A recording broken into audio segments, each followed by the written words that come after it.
Dear student, Assalamu alaikum warahmatullah. Welcome to my channel English Excel Academy.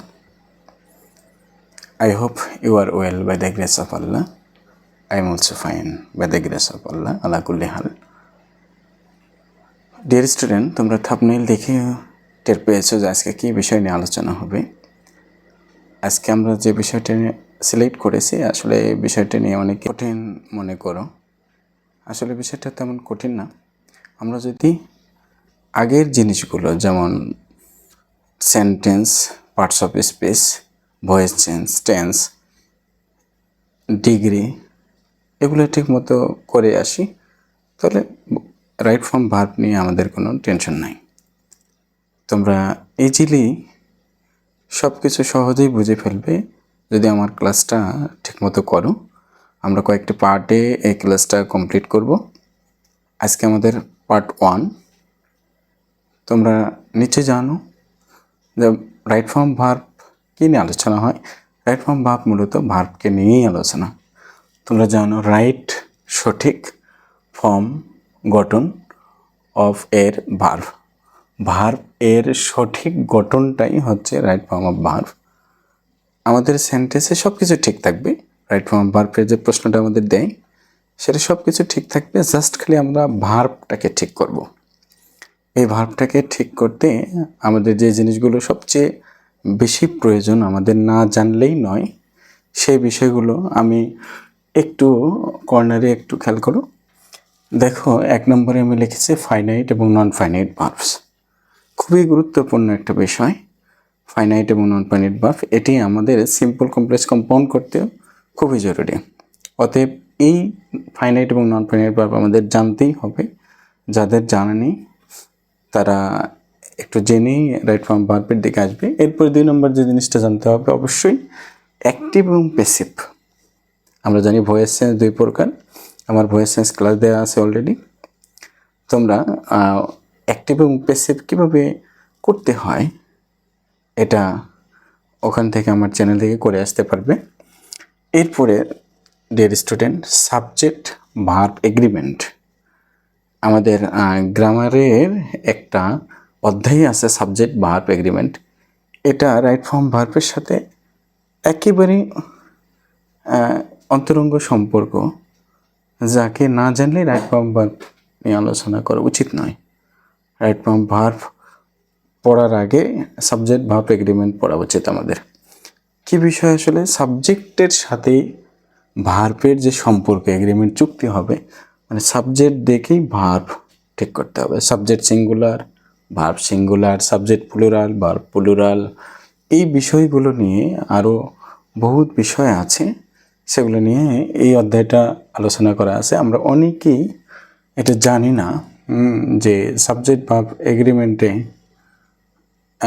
কী বিষয় নিয়ে আলোচনা। এই অধ্যায়টা আমরা পড়ে আসি না, যার কারণে আমাদের রাইট ফর্ম ভার্ব করতে খুব কষ্ট হয়। এবার 4 নম্বরে দেখো কনজাংশন নিয়ে আমাদের ব্যাপক আলোচনা আছে রাইট ফর্ম ভার্বে। অর্থাৎ রাইট ফর্ম ভার্ব করতে গিয়ে কনজাংশনের ব্যবহারটা আমাদেরকে জানতে হবে। তবে স্পেশালি সবগুলো না জানলে স্পেশালি কয়েকটা আমি তোমাদের বলি। ইফের যে নিয়মটা আছে এই নিয়মটা জানতে হবে। আমরা জানি কন্ডিশনাল যদি করে থাকি তাহলে তোমাদের মনে আছে যে কন্ডিশনালে ইফযুক্ত সেন্টেন্সের নিয়মকানুন আছে, ওই অধ্যায়টা পড়ে আসবো। অ্যাজ ইফ, ইফ মানে যদি, অ্যাজ ইফ মানে যেন, অ্যাজ দো মানে যেন, এমন যেন, অথবা শুধু যেন অর্থে আসে, এগুলো সব কনজাংশন।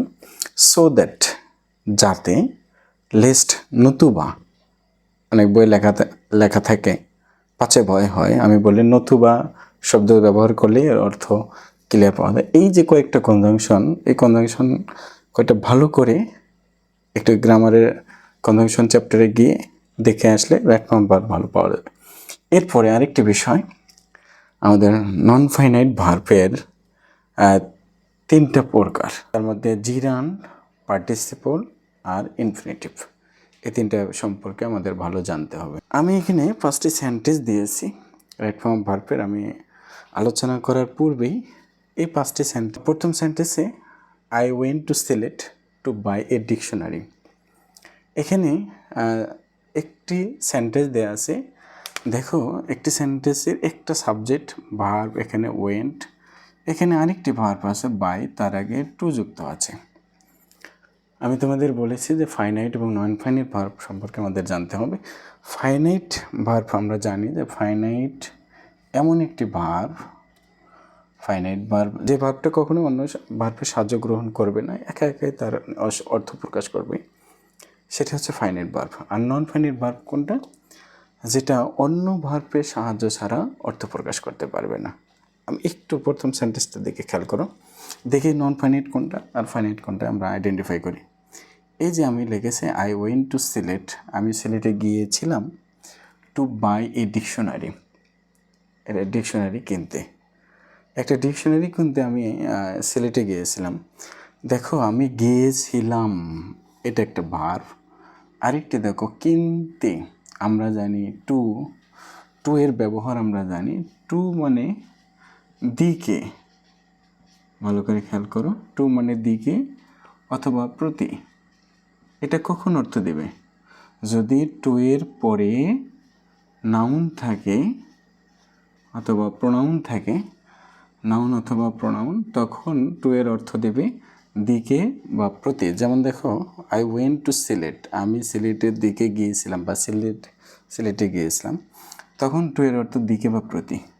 ঠিক একই সেন্টেন্সে দেখো টু আবার বসেছে, কিন্তু এটা ভার্বের আগে। এবার টু এর অর্থ কিন্তু দিকে আর প্রতি হবে না, তখন হবে তে। তাহলে আমি বাই মানে কেনা, টু বাই মানে কিনতে, একটা ডিকশনারি কিনতে আমি সিলেটে গিয়েছিলাম। আচ্ছা, আমরা একটু এই ভাবটাকে ক্লোজ করে দিয়ে দেখি যে সেন্টেন্সটার অর্থ আসে নাকি।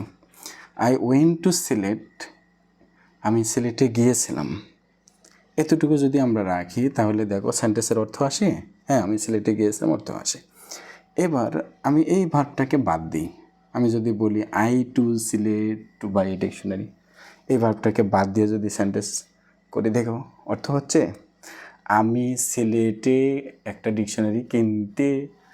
দেখো কোনো সাবজেক্টের পরে এই ভার্বটা না দিলে আমাদের এই ভার্ব আসে কিন্তু অর্থ দিচ্ছে না বা সেন্টেন্সের পরিপূর্ণতা আসতেছে না। অতএব আমরা বুঝলাম এটা হচ্ছে ফাইনাইট ভার্ব, এটা হচ্ছে নন ফাইনাইট ভার্ব। এখানে একটা চিহ্ন পাইলাম, নন ফাইনাইট ভার্বের চিহ্ন আমরা একটা পেলাম, আমি লিখে নিয়েছি, তোমরা নোট করে নাও। নন ফাইনাইট ভার্বের 1 নম্বর চিহ্ন কি? টু প্লাস ভার্বের সর্বদাই অন থাকবে। টু এর পরে যদি ভার্ব বসে অবশ্যই ভার্বের অন হবে। এবার আমরা 2 নম্বর সেন্টেন্সটা একটু খেয়াল করি। পিপল ওয়ার্কিং অ্যাব্রোড, বিদেশে কর্মরত মানুষগুলো কন্ট্রিবিউট, অবদান রাখে টু আওয়ার ইকোনমি, আমাদের অর্থনীতিতে। এই যে একটা সেন্টেন্স, এখানেও আমাদের দুটা ভার্ব আছে, আমি তোমাদের একটু দেখাই। এই যে একটা ভার্ব, এই যে একটা ভার্ব, দেখো এটা পুরোটা মিলে পিপল থেকে অ্যাব্রোড পর্যন্ত একটা সাবজেক্ট, এরপরে ভার্ব বসেছে, তার আগে সাবজেক্টের ভিতরেই দেখো আর একটা ভার্ব আছে। তাহলে এটা হচ্ছে মেইন ভার্ব। আমরা যদি বলি people working abroad contribute hour economy, এই কন্ট্রিবিউট যদি আমরা বাদ দিই তাহলে বিদেশে কর্মরত লোকজন আমাদের অর্থনীতিতে কোনো অর্থ আসতেছে না কন্ট্রিবিউট বাদ দিলে। তাহলে আমরা যদি বলি people working abroad contribute to our economy, তাহলে এটার অর্থ আসতে, তাহলে আমরা ইজিলি এটা বুঝতে পারলাম যে এটা ফাইনাইট ভার্ব। আর এইটা কি ভার্ব? আমরা দেখতে পাচ্ছি এই যে আইএনজি যুক্ত ভার্বের আগে যদি কোনো অক্সিলারি ভার্ব না থাকে তাহলে সেই ভার্বটি নন ফাইনাইট ভার্ব। আমি এটা চিহ্ন হিসাবে লিখে দিচ্ছি। 2 নম্বরে আমাদের নন ফাইনাইট ভার্বের চিহ্ন কি? ভার্ব প্লাস আইএনজি থাকবে, আগে কোনো অক্সিলারি ভার্ব থাকবে না। এই যে mobile sets made in China are not costly, বলতেছে mobile set made in China, তৈরিকৃত মোবাইলগুলো আর নট কস্টলি, খুব দামি নয়। সাবজেক্টের ভিতরে দেখো একটি ভার্ব এসেছে, সেই ভার্বটা দেখো পাস্ট পার্টিসিপল করা আছে। এই ভার্বটি খেয়াল করে দেখো এই ভার্বটি ফার্স্ট পার্টিসিপল কখন করেছি। এই ভার্বটিকে যদি আমরা বাদ দিই, এই যে আরেকটি ভার্ব আছে, এটা হচ্ছে আমাদের মূল ভার্ব। কীভাবে আমরা বুঝলাম? Mobile set made in China, চায়নায় তৈরিকৃত মোবাইলগুলো কি নয়, দামি নয়। এখানে যে আমাদের একটা বিভাগ ব্যবহার হয়েছে, এই বিভাগটাই আসলে আমাদের মেইন ভার্ব। আর এটা কী ভার্ব? Non finite verb. এটাই হচ্ছে ফাইনাইট ভার্ব, এটা নন ফাইনাইট ভার্ব। তাহলে নন ফাইনাইট, এগুলো নিয়ে আরও আলোচনা আছে, আমি তোমাদের পরে জানাচ্ছি বিষয়গুলো। এটা হচ্ছে নন ফাইনাইট ভার্ব। নন ফাইনাইট ভার্বের আরেকটি আমরা চিহ্ন পেলাম, সেটা হচ্ছে ভার্বের থ্রি, অর্থাৎ ভার্বের পাস্ট পার্টিসিপল। কীভাবে বুঝবো? এটাও সেম, ভার্বের পাস্ট পার্টিসিপল হবে, তার আগে কোনো অক্সিলারি ভার্ব থাকবে না।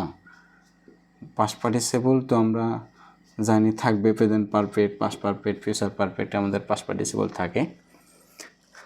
আর এখানে আর ভয়েস সেন্সের প্যাসিভ ভয়েসে আমাদের পাস্ট পার্টিসিপল থাকে, তবে বি ভার্বের পরে হতে হবে সেটা। এখানে আমরা দেখলাম ভার্বের থ্রি আছে, অথচ তার আগে কোনো কী নেই, অক্সিলারি ভার্ব নেই। অতএব আমরা এটা একটি নন ফাইনাইট ভার্ব ধরবো। তাহলে আমরা নন ফাইনাইট ভার্বের তিনটা চিহ্ন, একটা হচ্ছে টু প্লাস ভার্বের অন, তারপরে verb plus ING auxiliary verb ছাড়া, এরপরে ভার্বের থ্রি অক্সিলারি ভার্ব ছাড়া। এই তিনটা আমরা ছিলাম নন ফাইনাইট ভার্ব। এই তিনটা চিহ্ন বাদ দিয়ে আর যেগুলো ভার্ব আমরা পাই সেগুলো সবগুলো ফাইনাইট ভার্ব। এখন আসি, এই যে নন ফাইনাইট ভার্ব এবং ফাইনাইট ভার্ব, ধরো আমাদের এই জায়গায় একটা গ্যাপ দিয়েছে, এই জায়গায় একটা গ্যাপ দিয়েছে, এখানে আমাদেরকে ভার্ব ঠিক করতে বলছে। বক্সের মধ্যে আমাদের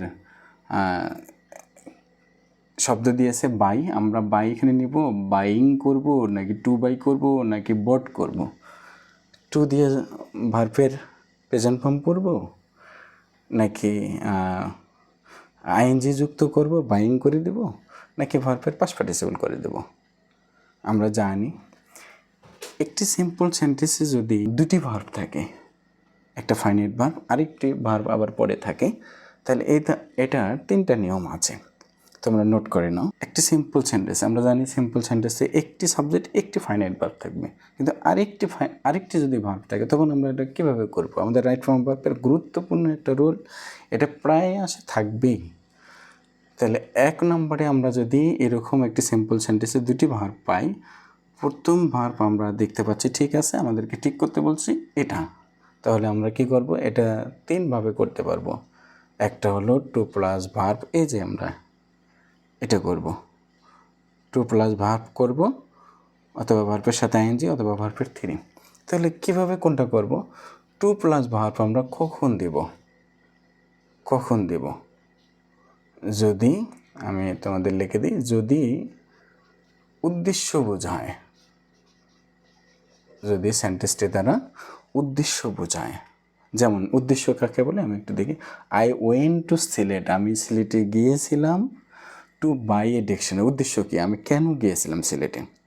উদ্দেশ্য আছে, একটা ডিকশনারি কিনতে গিয়েছিলাম। দেখো উদ্দেশ্য কি, যে যদি এরকম বোঝায় যে উদ্দেশ্য, তাহলে উদ্দেশ্য হলে তখন আমরা টু প্লাস ভার্বের অন ব্যবহার করে এই সেন্টেন্সটাকে কারেক্ট করব। এটা ধরো শুধু বাই দেওয়া ছিল, আমরা টু প্লাস বাই দিয়ে বা টু প্লাস ভার্বের অন দিয়ে এটাকে কারেক্ট করে দেবো, তাহলে আমাদের একটি কারেক্ট হয়ে গেল। এবার আমরা কখন আইএনজি ব্যবহার করব? আমরা খেয়াল করে দেখি কখন আইএনজি ব্যবহার করব। আইএনজি ব্যবহার করার সিস্টেম হচ্ছে এটা, দেখো সাবজেক্টের জায়গায় আইএনজি, সাবজেক্টের জায়গায় এই ভার্বটি ব্যবহার করেছে, এটা ওই ভার্বের পরেও যদি থাকে তাহলে সেম নিয়মেই হবে। আমি বলে দিই, একই নিয়ম হবে। ভার্ব প্লাস আইএনজি আমরা কখন ব্যবহার করব? যদি এখানকার যে এই যে ওয়ার্কিংয়ের আগে যে নাউনটা থাকবে, ওয়ার্কিংয়ের আগে, অর্থাৎ যেটা আইএনজি করব, এই আইএনজি করার এই ভার্বটার আগে যে নাউন অথবা প্রোনাউন থাকবে, এই নাউন বা প্রোনাউনটার এই কাজটা করার ক্ষমতা আছে কি নেই, তাহলে আমরা ভার্বের সাথে, যদি কাজ করার ক্ষমতা থাকে তাহলে আইএনজি দেব, আর যদি না থাকে তাহলে ভার্বের পাস্ট পার্টিসিপল করব। দেখো আমি এখানে লিখে দিই যদি কাজ করার ক্ষমতা থাকে, এটাকে আমি বলি ক্ষমতা থাকলে এটা আমরা জানি অ্যাক্টিভ হয়।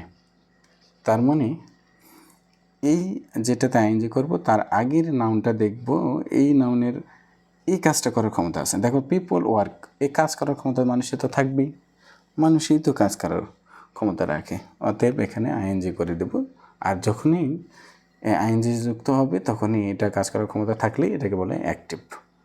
এবার আসো ভার্বের থ্রি কখন করব, যদি এই সাবজেক্টটার কাজ করার ক্ষমতা না থাকে তখন আমরা ভার্বের থ্রি করব। নিচের সেন্টেন্সটা একটু খেয়াল করে দেখো, mobile sets made in China. দেখো তো এই যে কাজ করার তৈরি করার যে ক্ষমতা এই মোবাইল সেটের কি আছে? মোবাইল সেট কি নিজেকে তৈরি করতে পারে? কখনো না।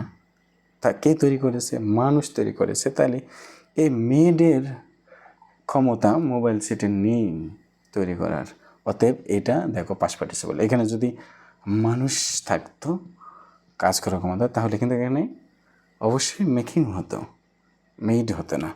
তাহলে আমরা ইজিলি বুঝতে পারতেছি যে আমাদের যদি এই ভার্বটির আগে, অর্থাৎ এটা সাবজেক্টের ভিতরে যদি এরকম থাকে অথবা ভার্বের পরেও যদি এরকম থাকে, দেখব তার আগের নাউনটি এই কাজ করার ক্ষমতা রাখে কিনা, তখন আমরা কি করব, এটাকে পাস্ট পার্টিসিপল করে দেব। আর তখন এটা অনেকটা মানে এটা প্যাসিভের অর্থ দেবে। এটা গেল। এবার আমরা একটু খেয়াল করো, দেখি English is spoken all over the world. আরেকটি সেন্টেন্স আমি দিয়েছি, এক তোমরা খেয়াল করে দেখো এই জিনিসটা প্রায় তোমাদের পরীক্ষায় আসবে। প্যাসিভ ভয়েস, খুব সতর্কতার সাথে একটু খেয়াল করো। English is spoken all over the world, English সারা পৃথিবীতে বলা হয়ে থাকে। ইংলিশ ইজ স্পোকেন, ইংরেজি বলা হয়ে থাকে অল ওভার দ্য ওয়ার্ল্ড, সারা পৃথিবীতে বলা হয়ে থাকে। তাহলে একটু খেয়াল করো তো এটা কেন আমি প্যাসিভ ভয়েস কেন করলাম। আমরা জানি প্যাসিভ ভয়েসের নিয়ম কি, অবশ্যই বি ভার্ব থাকবে, ভার্বের পাস্ট পার্টিসিপল থাকবে। দেখো এখানে একটি বি ভার্ব আছে, আমরা জানি বি ভার্ব হচ্ছে 8টা, অ্যামেজার, ওয়াজ, ওয়ার, বি, বিং, বিন, এই 8টার মধ্যে একটা থাকবে আর ভার্বের পাস্ট পার্টিসিপল করতে হবে। আচ্ছা কেন এটা প্যাসিভ ভয়েস হবে, আমরা কেনই বা করবো এটাকে প্যাসিভ ভয়েস, আর কেনই বা বি ভার্ব দিয়ে পাস্ট পার্টিসিপল করব, তার কারণ কি আমরা খেয়াল করব যে আসলে যখন আমাদের একটি সেন্টেন্স আমাদেরকে রাইট ফর্ম ভার্ব করতে দিবে। ও একটা কথা বলিনি, তোমাদের বলা হয়নি, আমার চ্যানেলে যারা নতুন আছো তারা আমার চ্যানেলটিকে সাবস্ক্রাইব করবে, আমার সাথে থাকবে, আর যারা ফেসবুকে আছো তারা আমার পেজটিকে ফলো দিয়ে রাখবে, তাহলে আমি আরও উৎসাহের সহিত তোমাদের এই ক্লাসগুলো নিয়ে আসতে পারবো। দেখো কেন আমরা এটা প্যাসিভ ভয়েস করব, তাহলে এই সেন্টেন্স যেটা আমাকে দিবে এই সেন্টেন্সটা আমাকে খেয়াল করতে হবে এটা অ্যাক্টিভ না প্যাসিভ। আমরা বুঝবো কীভাবে অ্যাক্টিভ না প্যাসিভ, বোঝার উপায় হলো কিছুক্ষণ আগেও বলেছি তোমাদের, যে সেন্টেন্সের সাবজেক্ট যদি এই ভার্বটার করার ক্ষমতা থাকে, অর্থাৎ এই কাজটা করার ক্ষমতা থাকে তাহলে অ্যাক্টিভ, আর যদি কাজ করার ক্ষমতা না থাকে সাবজেক্টের তাহলে এটা প্যাসিভ। দেখো তো স্পোকেন, এই স্পিকিংয়ের কাজ কি ইংরেজি নিজেই করে? ইংলিশের ক্ষমতা আছে নিজেই করে? কে করে? আমরা করি, মানুষ করে।